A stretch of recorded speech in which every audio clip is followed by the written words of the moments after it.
আজ আমি বানাবো চিলি চিকেন। তো সম্পূর্ণ নতুন স্টাইলে চিলি চিকেনটা। আসসালামু আলাইকুম, আমি নার্গিস, চলে এসেছি আমার কিচেনে। আজ বানাবো আমি নতুন একটা রেসিপি। তো চিলি চিকেনের মতো, তাহলে আমি চিকেনটাকে ফ্রাই করবো না। তো চিকেনের মধ্যে সব মশলা একটা করে দেবো। প্রথমে দিলাম হলুদের গুঁড়ো, তারপরে দিয়ে দেবো লঙ্কার গুঁড়ো, দিলাম লঙ্কার গুঁড়ো, আর দিয়ে দেবো আদা রসুনের পেস্ট 1 চামচ, আদা রসুনের 2 চামচ আদা রসুনের পেস্ট, আর স্বাদ মতো নুন। তো আমি এগুলোকে দিয়ে ভালো করে মাখিয়ে নেবো। মাখিয়ে নিয়ে কিছু সময় এটা ম্যারিনেট করে রেখে দেবো। তারপরে আমি এই রান্নাটা শুরু করবো। তো আমরা সাধারণত চিলি চিকেন বানাই, চিকেনটাকে আগে ম্যারিনেট করে ফ্রাই করে নিই বেসন বা কর্নফ্লাওয়ার দিয়ে। তো আমি একেবারে ভিন্ন রকম করছি। আমি আগে মশলা মাখিয়ে এখনো ফ্রাই করবো না। তো আমি এবার রান্নাটা শুরু করবো। তো আমি গড়াতে কিছুটা প্রথমে তেল দিয়ে দিলাম, দিয়ে তেলটা গরম করতে ছেড়ে দিলাম। তো প্রথমে আমি চিলিগুলো দিয়ে দিলাম। চিলি দিয়ে এবার এর মধ্যে দিয়ে দিচ্ছি পেঁয়াজের কুচিগুলো দিয়ে দিলাম। তো আমি এবার এটাকে ভালো করে নাড়াচাড়া করে দেবো, এটাকে ভালো করে কষিয়ে নেব। এর মধ্যে দিয়ে দেবো এবার টমেটো কুচিটাকে কিছুক্ষণ নাড়িয়ে চাড়িয়ে নেব। তো এর মধ্যে এবার দিয়ে দেবো সেই কেটে রাখা ক্যাপসিকাম কুচিগুলো দিয়ে দিলাম, দিয়ে ভালো করে নাড়িয়ে চাড়িয়ে নেব। আমি পুরোপুরি চিকেন স্টাইলেই রান্নাটা করবো, কিন্তু শুধু চিকেনটাকে ফ্রাই করবো না, এইভাবে কষিয়ে আমি রান্নাটা করবো। দারুণ দুর্দান্ত খেতে, টেস্টটাও খুবই সুস্বাদু খেতে। আপনারা পারলে বাড়িতে বানিয়ে দেখতে পারেন এইভাবে রান্না করে। দেখুন আর নতুন স্টাইলের চিলি চিকেন। এর মধ্যে একটু সামান্য নুন দিয়ে দেবো। নুন দিয়ে দিলে টমেটোটা গলবে। আমি টমেটো পুরো দেবো, কিন্তু কারণ নুন দিয়ে এর মধ্যে নুন দিয়ে কিছু নিয়ে গেলাম, এই টমেটোটা নরম হয়ে গলে যেতে সাহায্য করবে। এর মধ্যে সেই মশলা মাখিয়ে রাখা চিকেনটা দিয়ে দিলাম। সেই ম্যারিনেট করে রাখা চিকেনটা দিয়ে দিলাম। আদা রসুন নুন সব কিছুই এর মধ্যে দেওয়া আছে।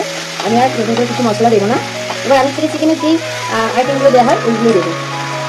এইভাবে কিছুক্ষণ আমি এটাকে নাড়িয়ে চাড়িয়ে নেবো। এর মধ্যে একটা ঢাকা দিয়ে দেবো। তো এইভাবে এটাকে ভালো করে কষিয়ে নেব। এইভাবে কষাতে থাকবো। কিছুক্ষণ ঢাকা দিয়ে আমি এটা সেদ্ধ হতে ছেড়ে দেবো।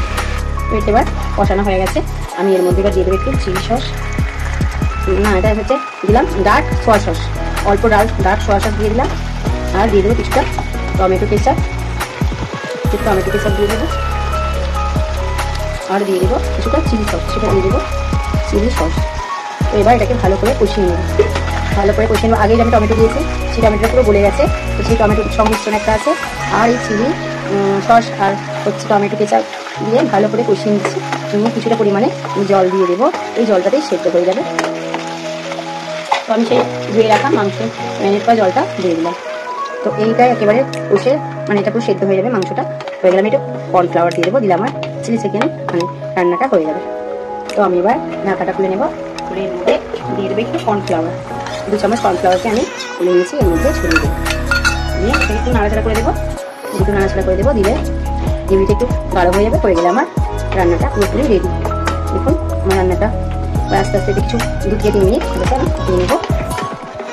উঠে গেলে এখন অলরেডি ঝোলটা গাঢ় হয়ে গেছে। তারপর কর্নফ্লাওয়ার দিয়ে দিত, এর মধ্যে ছড়িয়ে দেবো একটু ধনেপাতা কুচি। তো দেখুন আমার চিলি চিকেন বিনা ভেজে এমনি চিকেন দিয়ে কেমনভাবে আমি চিলি চিকেনটা বানিয়েছি।